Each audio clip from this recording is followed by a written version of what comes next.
Good morning. So, we all make mistakes on the golf course. We all go a little bit crazy and take on shots that we shouldn't.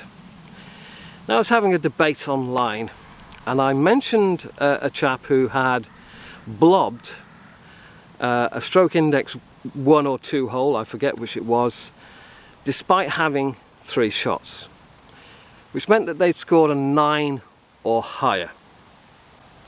A quintuple or worse. Guys having a debate with asked me if I ever had a quintuple. And apart from the first 2 years of golf when I couldn't even hold a golf club properly, never mind swing it, I haven't had a quintuple. Because I very quickly learnt that there are clubs in this bag I can't hit as I was a beginner golfer. And there are shots that I most certainly can't hit. So we're going to have a look at what I did the other day. This is the 5th. I hit a pull off the tee into the trees up there. I didn't hit a provisional because you always find your ball up there. There's no rough under those trees. We never found it. So after the 3 minutes, there was a group on the tee here, and so I didn't go back and hit another ball. We just moved on. I blobbed the hole, and we actually found my ball coming down 6. It rattled about in the trees and it had been spat out. So let's go to that position and see if I can avoid a quintuple bogey. And it is rather a nasty position. So I pulled my tee shot into the trees on the left, and you always find your ball up there, and that's why I didn't bother hitting a provisional.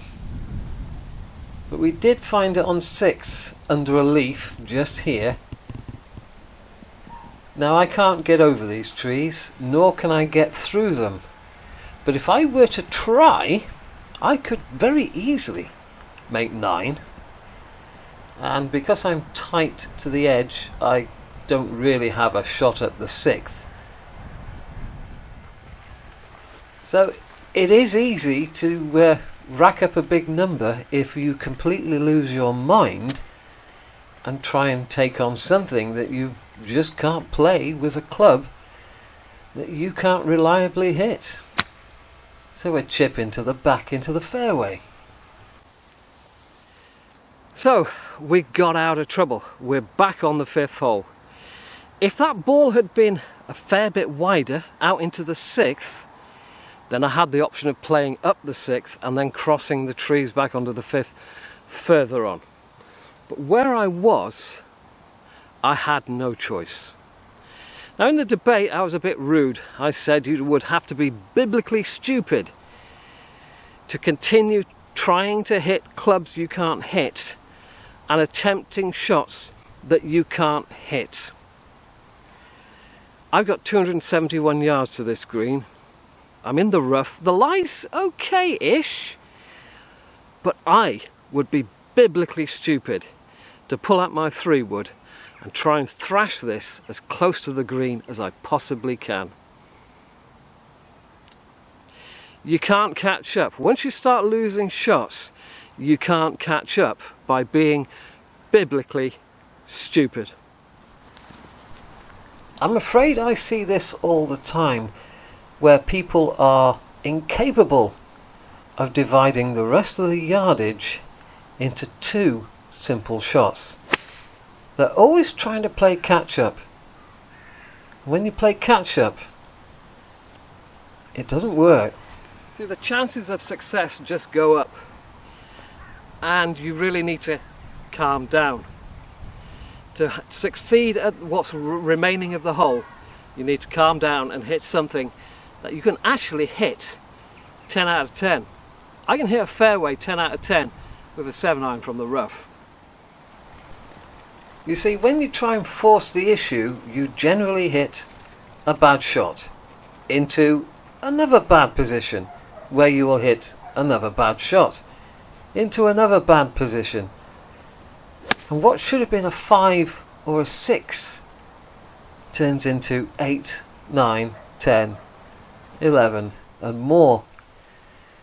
Honestly, if you're in trouble, take the easiest route out of the trouble and then divide the rest of the distance down into 2 simple shots rather than one incredibly difficult one.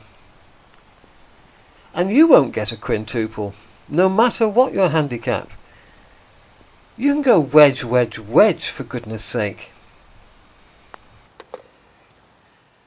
We all hit bad shots. We all get deeply out of position. I've been in the 4th fairway here a number of times, but I know that if my lie is reasonable enough, I can hit a 4 hybrid over the trees and get somewhere around here, give myself the opportunity for a par still and a net birdie because it's a short hole.